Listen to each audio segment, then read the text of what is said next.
Hi, I'm back, and our new reporter is here for her first time. We're very excited. How are you doing today? I'm good, thank you. Well, I have an amazing gentleman right next to you, and you're going to learn all about him. So take it away, and he'll help you out. Don't worry, he's awesome. All right, we'll be right back. Hello. Hello. My name's Armand Alvarez. I go by Al, and I'm an actor, and I do a lot behind the camera as well. My name's Margaret. It's very nice to meet you. It's my pleasure, Margaret. I heard you were in the Gasparilla parades. Is that fun? It was a lot of fun. As a matter of fact, I met Dawn about 4 or 5 years ago out in Clearwater, in between some of the seminars, and we had a real nice conversation. She was just so busy, people just wanted to talk to her because she's amazing, just an amazing woman. So it's just been kind of a roller coaster ride since then. I'm doing some acting, I'm doing some producing, whatever it takes to help independent filmmakers keep their projects going. Now, have you always wanted to be an actor or a director? No, but I've always worked in the business of entertainment, from booking live shows to producing and promoting concerts. I was a union stagehand for about 8 years, but I've always been on the stage as a musician or an actor or one thing or another. MCing, hosting live shows, things of that nature, talent contests. So it's been a lot of fun. I've been doing more acting now, and the film that's going on tonight, Murder on Frog Pond Drive, it's actually a really nice murder mystery, and I've got a small part in it, so I'm kind of proud of the film. That's great. Now, were you born in Florida or were you out of state? Oh, I was accidentally planted here. Actually, I'm from Los Angeles, but after 6 years in Colorado, I went out in the woods and an alien ship picked me up. And somehow I landed up down here in Florida, and I love it. I absolutely love it. That's great. Now, is there any advice you could give to future actors? Sure. You know, you hear this so much, and it's just be tenacious. Just stick to it. If that's your dream, be ready. Be ready for it. I heard an actor I forget who it was, but he was on the Oscars, and he was an older man. He said the best advice I can give a young actor is when opportunity knocks, be prepared to walk through that door. In other words, take your classes, really get ready and hone your skills as an actor or a producer or a director or, the direction you want to go. So again, when that opportunity knocks, walk through the door and be prepared to take advantage of it. Okay? Now, do you ever have trouble going onto stage or live performances? You know, I used to get stage fright pretty bad when I was younger. Mainly when I was alone on the stage. I think it was 1990, I kicked off a musician showcase here in Tampa, and it turned out that I hosted hundreds of them eventually. But I told myself I was going to get over stage fright by going up on stage and playing 2 or 3 songs by myself. And when I did my first song, my voice was shaking, my knees were knocking.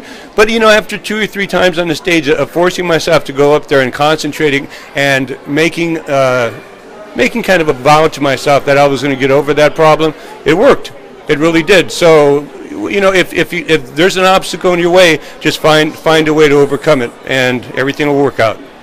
Now, did you find it harder to do live performances or just stage acting?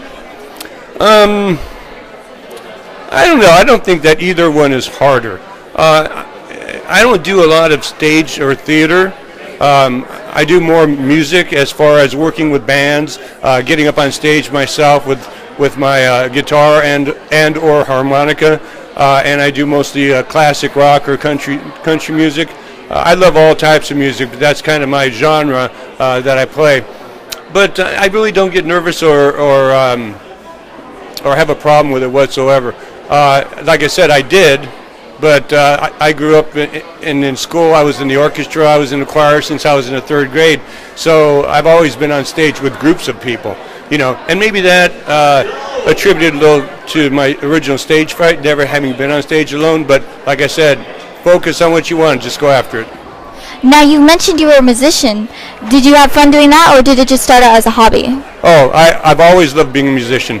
When I was growing up, my dad had Sergio Mendes and Brazil 66 that were more of like a Latin jazz, way before your time.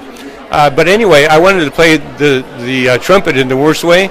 And when I was in the third grade, I went out for orchestra, and the music teacher saw me, and I was tall and skinny, and she said, "Can you hold this bass up?" So I played the bass fiddle in the orchestra in school until I was in the 11th grade. So I've always been involved with music. I picked up the guitar when I was in the service, and I've never put it down. I've played percussion, I sing. I might not be the best singer, but I sing. So how about yourself? Are you a musician? I do play the guitar and piano myself, and I'm not a very good singer myself. Well, that's something that you can always develop. It really is. So how long have you been playing the piano?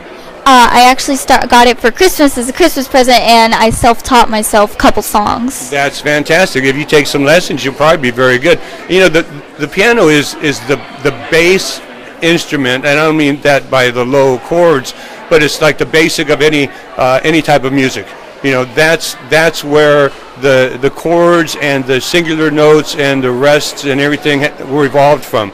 That's why you always hear about Beethoven and Brahms and Bach and the classics. That was their main instrument, and that's how they composed originally. And then they would add like a fife or a flute or whatever in there. So stay with the piano. I think it's a good start for you, especially at this age. What are you, 13, 14? I'm 13.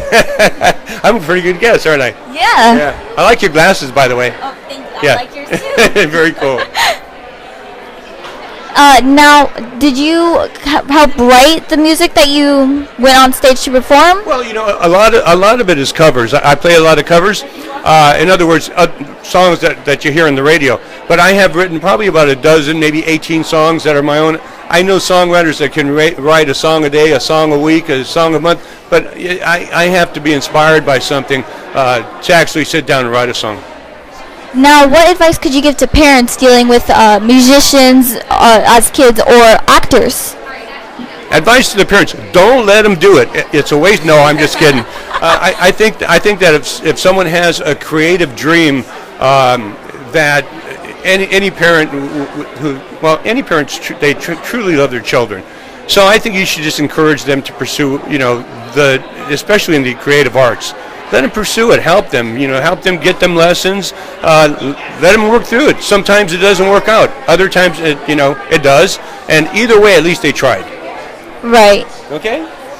And we'll be back with the Don Reese Show in just a few.